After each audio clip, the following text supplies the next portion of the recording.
Hello, everyone, and welcome to Co-Creation Station, the podcast where we talk about the law of attraction, the art of allowing, spiritual magic, the mind-body-spirit connection, and how to best enjoy this mystical, miraculous, mysterious, crazy, sometimes confounding, but always incredible journey we call life. My name is Collin. I'm a teacher, tarot oracle card reader, and I'm a singer and guitarist in the rock band Red Treasure, and I'm located in beautiful, sunny, and still very, very hot North Hollywood, California. My name is Stephanie Orlina. I am a transformational life coach and I help people shift away from negative thinking. And I am in San Diego, California today. Thank you so much for listening to the podcast or watching us, whichever you're doing. At this time, we're posting a brand new episode every Monday morning. We really appreciate you doing whatever your platform allows you to do to support the podcast, liking us, following us, subscribing to us, leaving a comment, and writing us a review. All of that helps other people find us, and we're very grateful to you for that. Each week, we start our discussion from a different jumping off point, and this week, I have the jumping off point, and Stephanie is somewhat upset because I didn't tell her the whole topic ahead of time. Annoyed. We always prep each other beforehand, which we never do as far as I know. Slightly. I'll mention I was listening to this and I'll mention what it is and then you're like, okay, wait. So you have an idea. I have no idea what you're going to throw at us right now. But you'll know what to say about it. It's not like we're you know me. You know I like to know. Like something unrelated to the art of allowing or something. So here's the topic, and there's a few sort of I don't know, anecdotes or vignettes that popped into my head that made me curious about having a deeper discussion with you specifically about this. So one of them is I remember the life coach I had before you when I was living in New York City at the time. She was very hip to law of attraction, believed in it as well. But I remember we had one conversation about it, and she said something to the effect of, I'll never forget this. I think about it pretty regularly, actually, even though it was many, many years ago. She says, yes, well, I believe in the law of attraction. I think it's very important to understand it because it's, how everything really works behind the scenes. It's like, but I also don't think you can just sort of sit in your room and meditate on something you want all day and take no action on it and have it just magically show up. And I remember at the time, I had just started really learning about the law of attraction. I just watched The Secret. I had watched my first interview with Esther Hicks, who channels Abraham. And I remember it was one of those moments where I was in the flow of a conversation and she said that and I go, oh yeah, totally. I mean, you couldn't do that. And then, but in my mind at the time, I was like, actually, I think maybe you might. And not to say, so that's one vignette. The other vignette is a mentor, one of my mentors that I've worked with in the past, wonderful gentleman named Nelson, who you've heard me talk about before, who's a big expert on leadership and how to treat people with kindness and respect and communicate with kindness and respect in the workplace. Regardless of the industry or the field or whatever. And he used to say something to me all the time, which is where your focus goes, the energy flows. I love that one. And I do too, but so how these two things sort of fit together, and what my question for you is that one thing I'm challenged by pretty regularly, I would say, in my life, and it's come up a lot this week about the band that I'm in, Red Treasure, that I write the songs for, play guitar, sing for here in Los Angeles, is that because what I feel like I'm doing with the band, might as well just get all the personal stuff on the table here. I feel like for the first time, we're coming out of the pandemic. We've done our first 2 in-person live shows. We did shows through the pandemic on Zoom that were just acoustic, concerts, which all went great. But we've done our first 2 live in-person shows at music venues here in Los Angeles. And what I feel like I'm doing for the first time very well is I'm taking my hands off the wheel in terms of trying to control the journey of the band. And it feels super uncomfortable because this is my 3rd band. I had 2 in New York City when I lived there. I had 1 now in Los Angeles for several years here. And I've always felt like I think I have done a decent job of working with the law of attraction and art of allowing, but I've also counteracted it sometimes by trying to over-control the journey of the band with actions, like not really trusting and using involving the universe and practicing the art of allowing as much as I could, and instead going, well, just as some random examples, we're going to play this venue, and I've decided in my ego and mind that playing this venue is going to take the band to a certain higher level of our career or whatever. And then it sort of doesn't work out the way I intended, and it gets very frustrating. So I guess my question is, when I was thinking about Nelson's statement of like where your focus goes, the energy flows, part of me is struggling with how do I keep the energy flowing to something that I'm so passionate about, but not try to control it, because I keep feeling like lately what I've been. Let me ask you, how's that working for you? Trying to control it. How's it worked for you for these? I think, How many years have you had your third band? well, the other thing is I don't want to paint it. My sister Kelly, who's been a special guest on this podcast many times and probably will be again, she always calls me out when I talk this way because she's been observing me as a musician my whole music career, and sometimes I talk about my approach to the bands in a way that where I say something like, "Oh, I wasn't practicing the art of allowing at all. I wasn't working with the universe or source at all." And she always corrects me. She's like, "I've been watching you and your bands since the beginning, and like you've done a really good job at working with the art of allowing, and you've brought in a lot of good stuff." So I want to honor what she says because I think she's right. I don't think it's black and white. Like, I don't mean to paint it like, oh, for whatever many years I've been doing this, I've been controlling it completely, and now I just stopped, But I think your question is like when I do find myself in an incident of controlling, how does that work? And it doesn't. It doesn't. Yeah.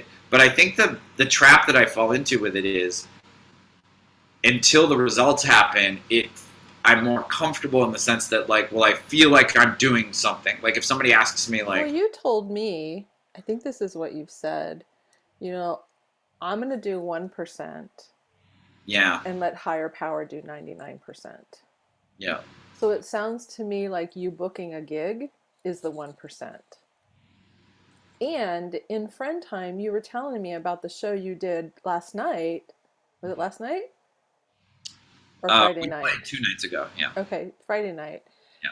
That was incredible, and there were so many things in it, in that experience that you've wanted, that you, one, didn't know would happen, two, didn't think it could ever happen, and three, you realize, OMG, like all these different things were in that one evening. Right. So I would say that you're right on track. Like, I think with the whole D&D thing, I was telling you this image that I found on Instagram the other day of Abraham's, and it's one of the people who does a lot of Abraham stuff, says, find something that makes you happy and think about it a lot. Like you've been talking so much about D&D, and it just is like taken over your life, and the joy, like your joy meter is at like 150% if there were such a thing. This is your first time listening or watching. We're talking about the game Dungeons and Dragons, which I have recently got back into after many years away. Yes. And you even said to me earlier this morning, my little boy, inner child, if you don't know anything about that, we all have a child within us, is so happy. And that was like, dude, I've known you for how many years? And I've probably heard you say that like a handful of times. And interesting. Like I want to cry because that is awesome.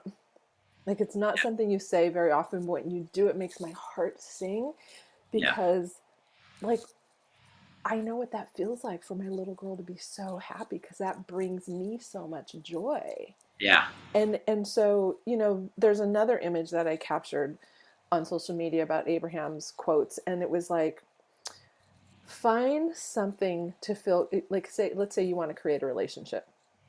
Find something that makes you feel good and just think about that. It doesn't even have to be about relationships, but if you focus on something that feels so good, the relationship will show up. And so I feel like you being in the vortex so much by doing Dungeons and Dragons, that has opened, you've been in that energy state that then you had this experience on Friday night that was in your vortex. Yeah. It's interesting because I've thought to myself, like, sort of comparing, because I love doing both. You know, we've been rehearsing more often recently with the band because we have these shows that we're now playing. And I was wondering after, I mean, again, it's not that the band shut down during the pandemic, but we were only doing acoustic shows on Zoom, which was a different process. We didn't have to rehearse as much, etc. Um, so part of me, like when we started rehearsing again with live instruments, you know, in a rehearsal hall and everything, like we used to before the pandemic hit, I was wondering, like, oh, is part of what happened here that I like it less, you know? And then we would go into rehearsal and we start playing, and I'm just like, I'm right back to like pure joy.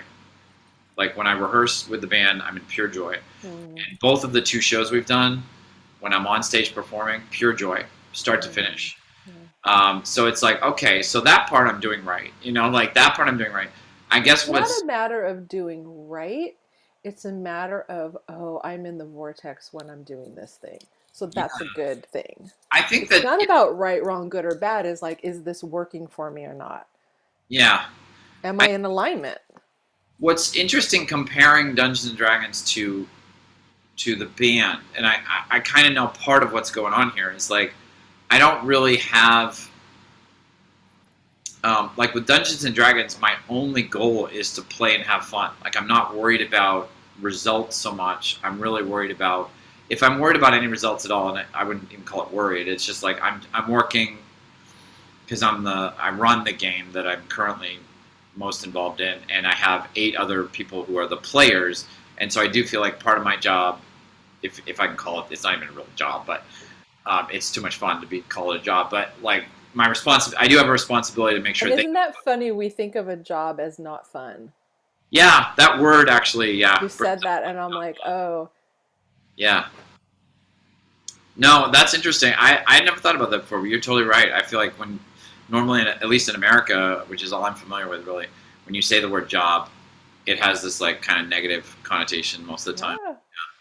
Um, but I know, like with Dungeons and Dragons, like my only real if we're going to talk about any responsibility, it's just like I do feel responsibility to make sure that everybody's treated with kindness in the game session, and that I'm doing as much as I can to allow others to have fun. To a So large then extent, what I'm hearing you say is you have way less resistance around yeah. Dungeons and Dragons, and you have Yes, way more resistance with the band. yeah, and I And think, you know what? I can't relate at all. Because yeah, I've been saying this almost in every episode for quite a while now. Is like there are some things I have no resistance at all, or very little, and I have yeah, way more belief and joy and what have you. And then there's these other things. It's not that they don't show up, it's just that they take a much longer time to show up. And it's because I have huge amounts of resistance and very little allowing because I have doubt, fear, worry, but blah, blah, blah, fill in the blanks with, oh, it can't happen because of da da yeah. da da. I think that's the main well, there's two main differences, I guess. One is between the band, for me, the band and D&D, and one is exactly what you say about the resistance. And it's just amazing because, like, literally, like from the time I first played D&D for the first time in whatever 22, 25 years, something, to today, it's like I'm literally like I play in an online game every week that I've been playing for months. I run a game at a gaming store in Burbank. You know, 8 people show up completely of their own volition. You know, like no obligation whatsoever. They show up every week. We spend 3 hours together playing. I'm But doing you all this had stuff. like, how many years did you say you had such a gap in between when you first played when you were a little kid and then when you started playing again just in the last year? Yeah, no, I Um, understand, but because you had resistance. You just don't have that's as true. much. That's true. That's true. That That's shifted somehow last year. that's what I'm saying is like once the shift happened, I feel like I've had almost no resistance, and like the amount of stuff that has happened for me with D&D since that point is incredible. When you match it to the band, it feels like because you and I had a conversation just personally where you were like, I was asking you for advice about the band, and you said something to the extent of like, write down what you really want with the band. And at the time that we had that conversation, I was like, oh yeah, that's really good. And then this week I actually was about to do that, and I was just like, why am I going to write down something that I've known in my heart Mm. crystal clear since 2004? Like, literally, I remember the moment after the first rehearsal of my first band, Victor Bravo. We were in Boston. We did the rehearsal. We didn't know it was a rehearsal. We thought we were just getting together to jam, but I knew it was a rehearsal. We got back to my friend Dan's apartment, me, my sister, and Dan, and I was like, this is what I want to do for the rest of my life. I mean, I've known exactly, like, when you watch The Secret and you're like, well, like, visualize it in your mind. Like, I have. Dude, but 2004, didn't you, what, you told me like when you were 7, you wanted to move to LA and become a musician? Is that, did I remember that I wrong? wanted to be a filmmaker when I was a little kid. Uh, Oh, so then that was your dream to move to LA, because you wanted, when did you have the dream to move to LA? yeah, when I was a little kid, right after I saw the But first that Star Wars. was for film and not for music? Correct. Oh, okay. Yeah. I misunderstood that then. Okay. Yeah. No, I So would say, when did you want to be a, it was really in 2004 was the first time you made the decision to be a, yeah. I mean, I didn't start when did earnestly when did you start playing music? When did you start playing the guitar? 2000. Oh, I was really? 30. Yeah. OMG, like I wow. Okay. I mean, I had been involved in music when I was a kid. I had sang a lot. Like a lot of kids, I was in like the school band. Yeah. But Well, didn't you and Kelly sing together when you were kids or something? we were in the our elementary school's chorus together. We were in Okay. our church's junior choir together. Okay. But yeah, but I never devoted any serious thought to being a musician when I was a little kid. That was literally something Oh that my gosh. I Okay. think it first I had occurred to that me in my 20s. Like I too. thought about it, but it felt like a impossible because I hadn't learned an instrument. I hadn't, whatever. I wrote my first song, my first real song in 2000. Um, So 22 years ago. yeah, and then, but it was really, yeah, and I had these little touch points where I'm like, oh, I really like this, but I don't know. And then it was that first rehearsal of Victor Bravo in Boston in '04 where I was like, we got home, but that was the first time I'd really, um, So in '04, so that's what, 18 years ago, yes? yeah. And you've literally had 3 bands in 18 years. OMG. Well, when Wow. you put it that way, Stephanie, it sounds like I've done a lot. You have!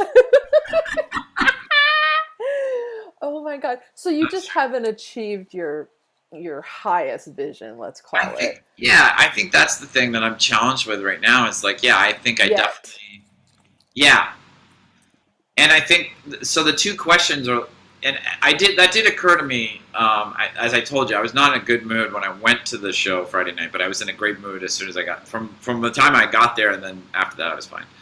But I definitely did think to myself, I was having some negative thoughts before the show, and I remember as I was driving over there, and I remember thinking.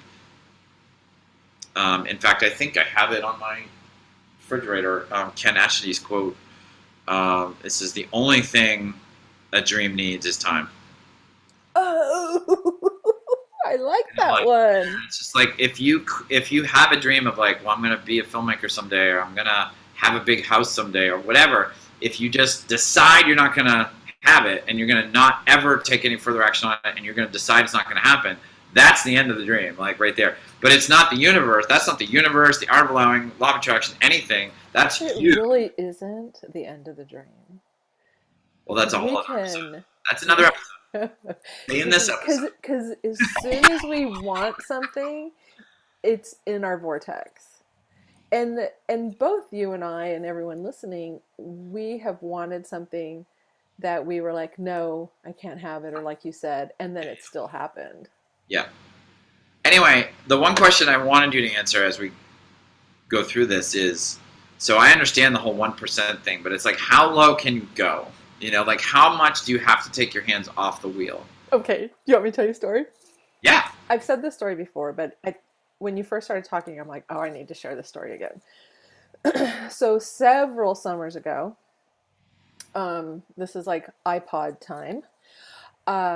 It was summer, and I was taking my granddaughter and my nieces to Torrey Pines Beach in San Diego, and I remember I was loading up the car, And I don't, after being a letter carrier for 15 years, I don't like being in the sun like for hours. It's not my jam. And I remember saying, God, I wish I had a sun umbrella. And we went and we had a fabulous time. I didn't have a sun umbrella. Then a few days later, I thought to myself, I really want something I can play my iPod in at home. So I just don't have to have my earbuds in. I can just put it in something like on a dock and it plays music. And so I did two things I love that week. I took my nieces and my granddaughter to the beach and we had a fabulous time. And then I also, at the time, I wanted to take my husband Lou to this French cafe. And at the time, I loved doing garage sales and riding my bike. So we were going to ride our bikes to this French cafe. And I'm like, if we see any garage sales on the way, we'll stop. It was a Sunday morning. And we're heading down the driveway. And I look across the street and these younger women, they're like college age, they were having a garage sale.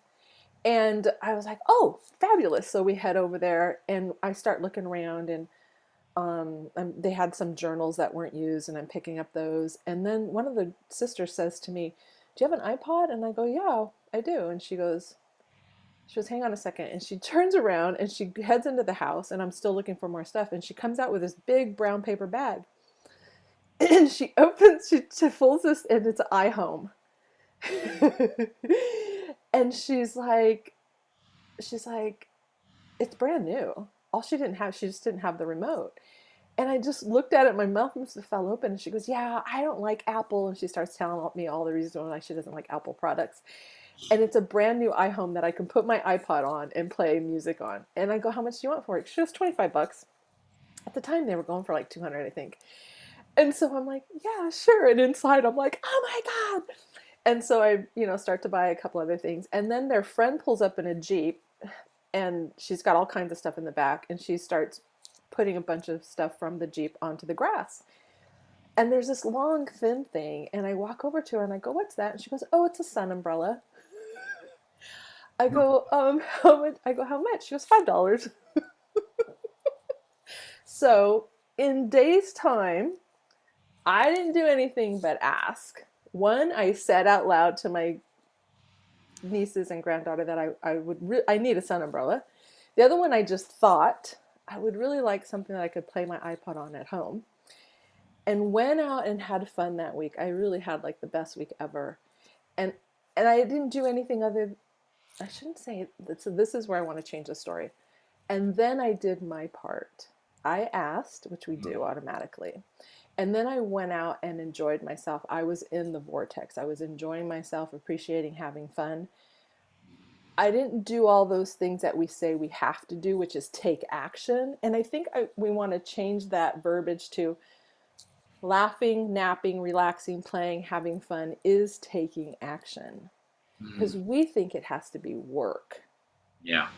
You know what I mean? Like, Yeah. I have to do things I don't want to do in order to get what I want. Yeah. And that is incorrect. You can do those things.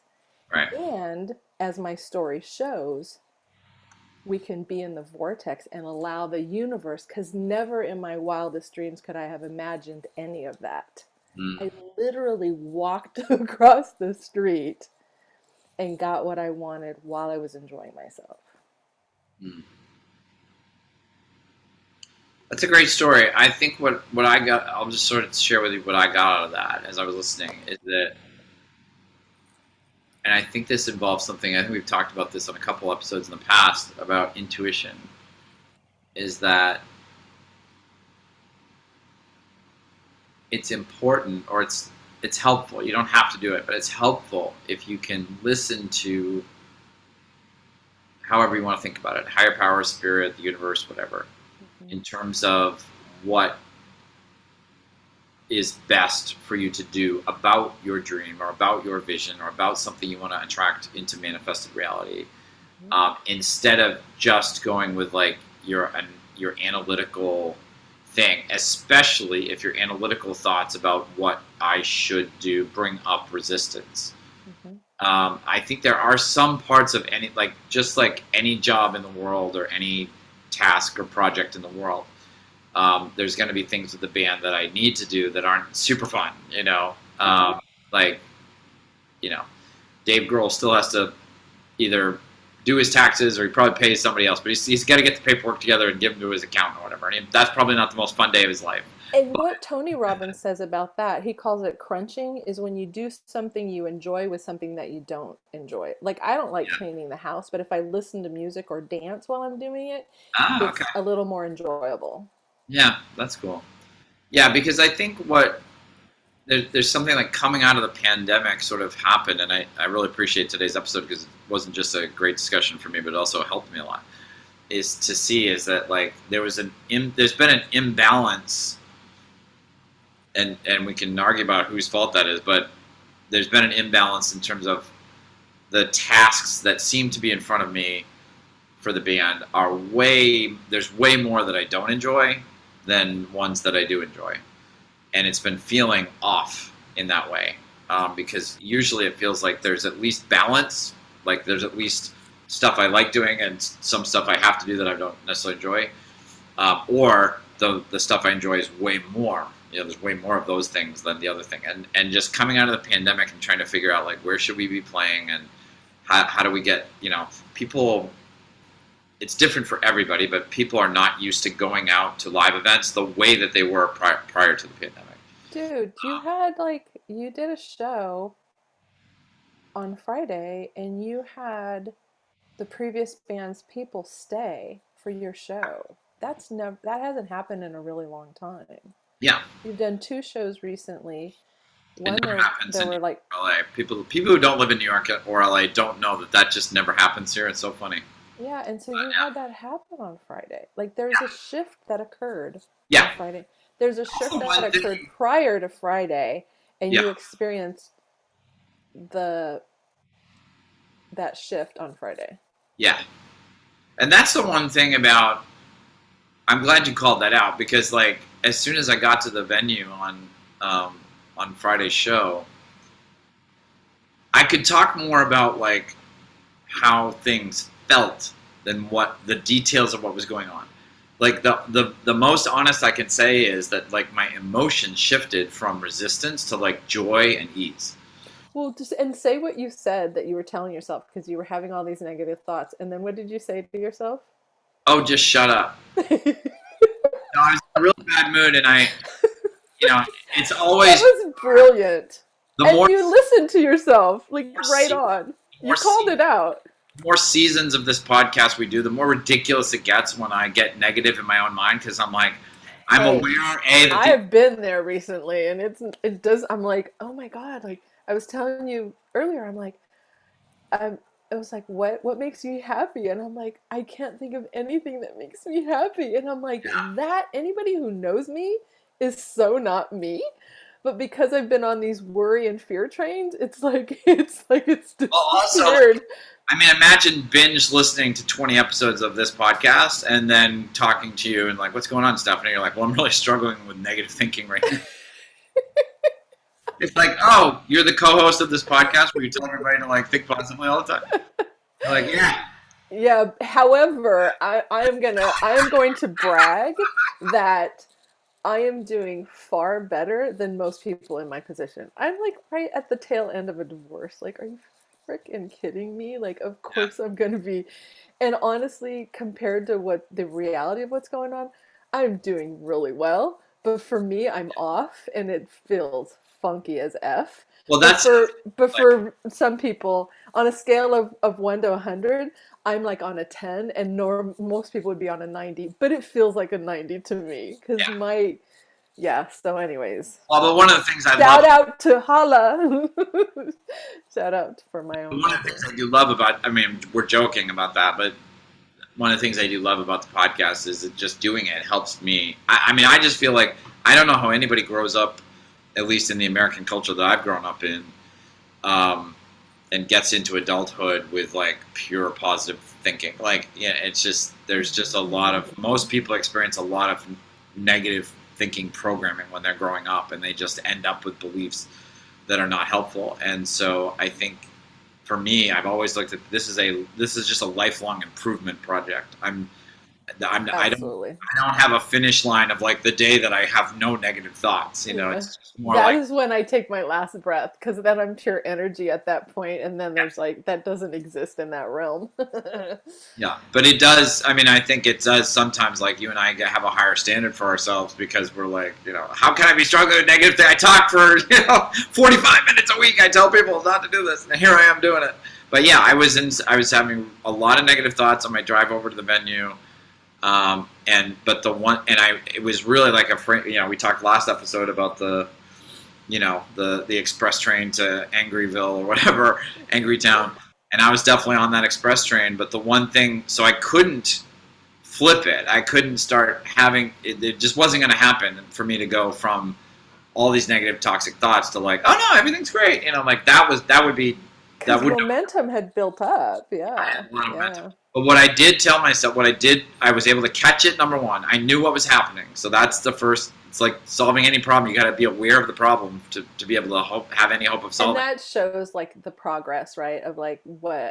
what an awesome allower you are, and like where you're Yeah. at with the art of allowing and that law of attraction, that you could catch it like that, because Yeah. most of us don't. Yeah. And like when we practice this long enough, we can catch it sooner Yeah. than some people. And what I was able to say to myself, which you just referenced, is because I knew it was a lost cause if I was going to say like, oh, think positive thoughts. You know, like when you see your bandmate Gabriel, just tell him super positive things. I'm like, that's not going to work. But what I was able to say is just shut up.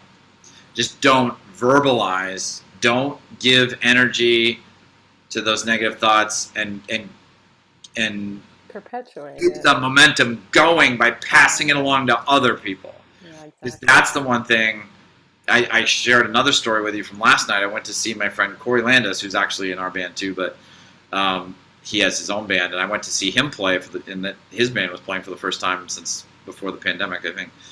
And I got to the venue, and I didn't have any cash, and LA is not like New York City, and there's no ATMs anywhere in LA. I've never understood what the deal is with that, but anyway, you have to go very far to find an ATM. And so I missed part of the show, and because I had to walk so far to get to an ATM, and I remember on the walk back, again, I'm having negative thoughts. Like I didn't want to miss any of Corey's set. I didn't want to be late. I was actually on time, but now I'm going to be late. Yeah. And I just thought to myself, yeah, but Collin, imagine the show's great, your friend Corey gets off stage, and you make this all about you and your bad experience. Like, is that what you want tonight? Like, not only do you want to make yourself more miserable, but you want to bring your misery to others and spread it? Like, that is not what I do. And so I was like, again, I'm not going to go to the venue and say, oh, I'm so happy to be here. Because I was pissed about this ATM situation. Yeah. But I was just like, do what you did last night. Shut up. Just shut up. Just go. Yeah.